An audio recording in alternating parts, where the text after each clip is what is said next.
Olá, hoje você confere o quarto Direito do Idoso. Evento promovido pela Comissão do Direito do Idoso da OAB Cascavel. Sobre o evento e as palestras, você confere agora.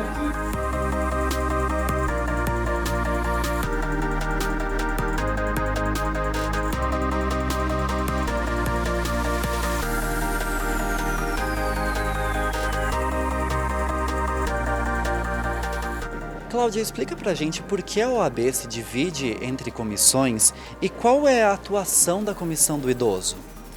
Oi, Pedro. Então, a nossa OAB, ela pretende atuar em cima dos direitos de toda a sociedade e não tem como um único grupo conseguir se dedicar a todas as pessoas, a todos os direitos, né? Então, ela se subdivide em várias comissões. Comissão da Mulher, Comissão de Esporte, Comissão de Direito do Idoso. E a nossa, especificamente, a gente busca valorizar o idoso. Como que a gente faz isso? A gente prioriza o atendimento, o bom relacionamento entre as instituições que protegem o idoso, para assim objetivar e levar conhecimento a esses idosos. A nossa prioridade é que os idosos sejam valorizados e inseridos na sociedade. O sentimento deles de pertencimento à sociedade, para nós é um valor muito importante. E é isso que a gente deseja que eles tenham. Excelente. E Cláudia, como que o cidadão idoso ele pode vir a participar das práticas e até mesmo dos serviços oferecidos pela comissão? Então, qualquer idoso pode ser atendido por nós. Nós atendemos eles não especificamente com consulta jurídica, não é isso. A gente atende eles por meio de outros projetos do município, como por exemplo a Cidade do Idoso, que funciona lá no Parque Tarquínio. A Cidade do Idoso, ela atende todos os idosos, pessoas acima de 60 anos, não importa a classe social, se são empregados, se são aposentados, como são. Basta chegar lá, fazer um cadastro e começar a participar. E esses idosos a gente tem um atendimento mais efetivo, porque como eles estão juntos num único espaço, é mais fácil de atendê-los.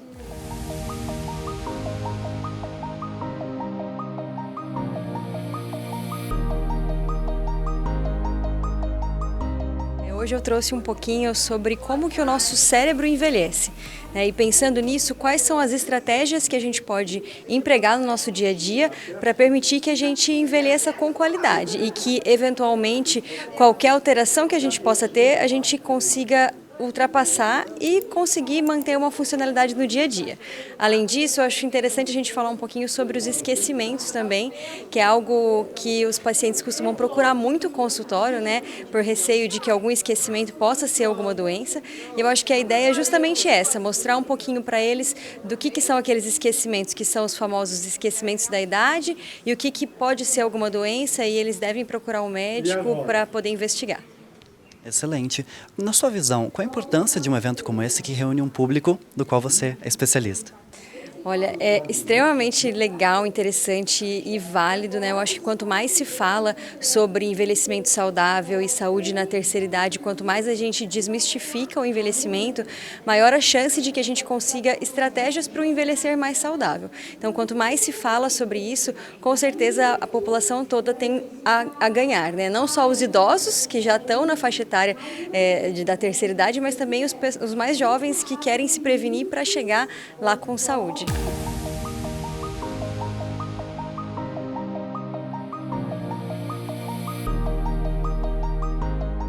Bruna, explica pra gente como que o serviço de enfermagem do Centro Médico Gastroclínica lida com o público idoso, tanto de forma clínica quanto em eventos como esse.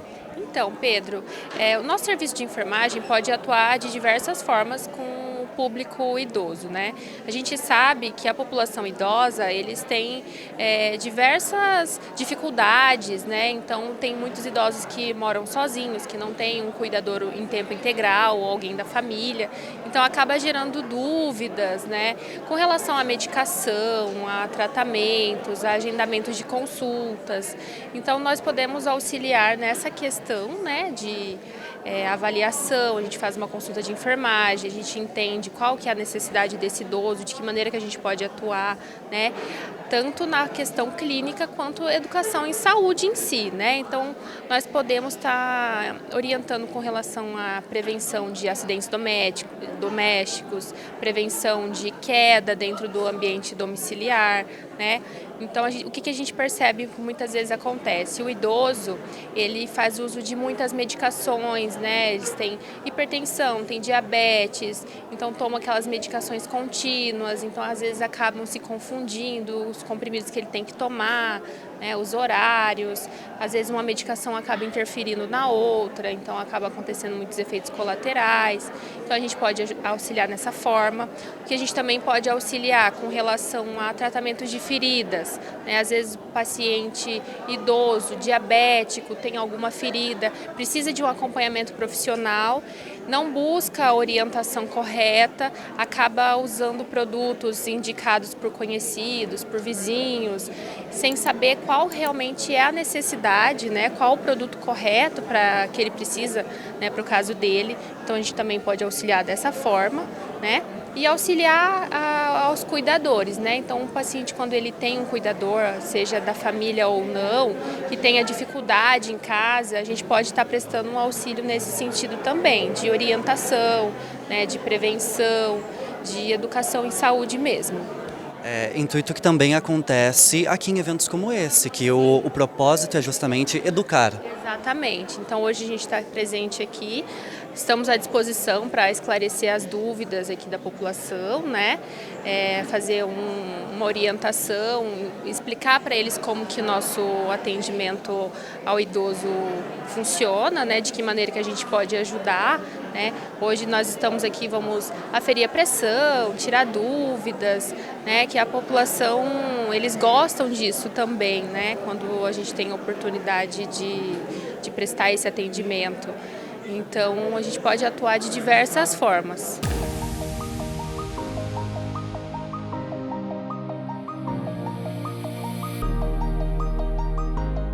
Doutora Mariana, como você destacaria os pontos principais da sua palestra? Bom, o compromisso aqui foi uma fala com os idosos que estavam nesse evento de hoje para falar sobre as principais formas de violência, que muitas vezes a pessoa ela está sofrendo uma violência e nem se dá conta que aquilo é uma violência, porque a violência física ela é muito fácil de ser detectada, mas as outras formas, a violência psicológica, a violência patrimonial, nem sempre ela é tão fácil, ela é mais sutil. Então foi uma explicação sobre essas formas de violência, os principais crimes que os idosos acabam sendo vítima e orientações sobre como se proteger dessas práticas criminosas, com ênfase nos estelionatos, porque os idosos acabam sendo um nicho muito buscado pelos golpistas, pela vulnerabilidade, pela facilidade. Então, orientá-los, porque a informação é muito importante para ajudá-los a não ser vítimas.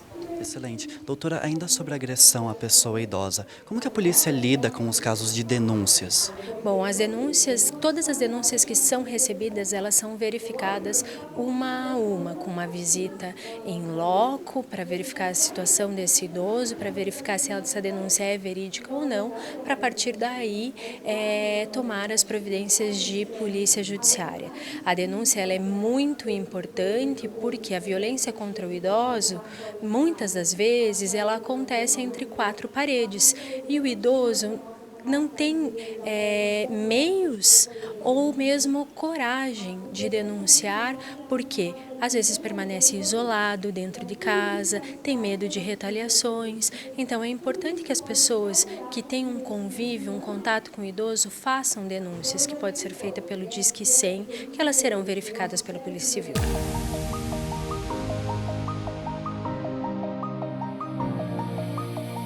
Maria, como foram as duas palestras para a senhora? Olha, sinceramente, foram excelentes. Que momentos que nos acrescentaram de uma forma extraordinária nesta tarde. Para mim, acrescentou muito e creio que para todos os idosos que estão aqui presentes conosco. Considero maravilhoso. essas políticas públicas não devem faltar. E elas estão melhorando, eu estou notando que em Cascavel isso tem trazido muitos benefícios para todos os idosos que têm procurado participar dessas atividades. Tem nos acrescentado muito, tem sido muito benéfico para todos nós. Que bacana. Como foi a palestra da doutora? A senhora já conhecia a geriatria? Eu conheço um pouco devido ao meu marido que já tem Alzheimer. Então, a gente já está lutando com isso há mais ou menos 2, 3 anos.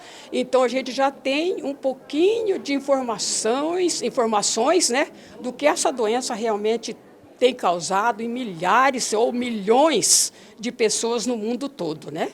Como a doutora falou ali, se não me engano, parece que já tem 47 milhões de pessoas com Alzheimer no mundo, né? Então, é uma situação assim complicada, mas eu pude aprender também mais com a palestra nessa tarde, apesar de já ter um pouquinho de conhecimento da geriatria, porque a gente já consegue estar correndo com o esposo, né, sempre atrás de geriatra, por este problema que ele já vem passando por alguns anos. Olha, foi muito importante, tanto uma quanto a outra, né? Eu já tenho assim, uma noção de tudo que foi falado hoje aqui. Mas a gente sempre acaba aprendendo muito os nossos direitos, né? Tanto da doutora Jéssica, geriatra, quanto da delegada.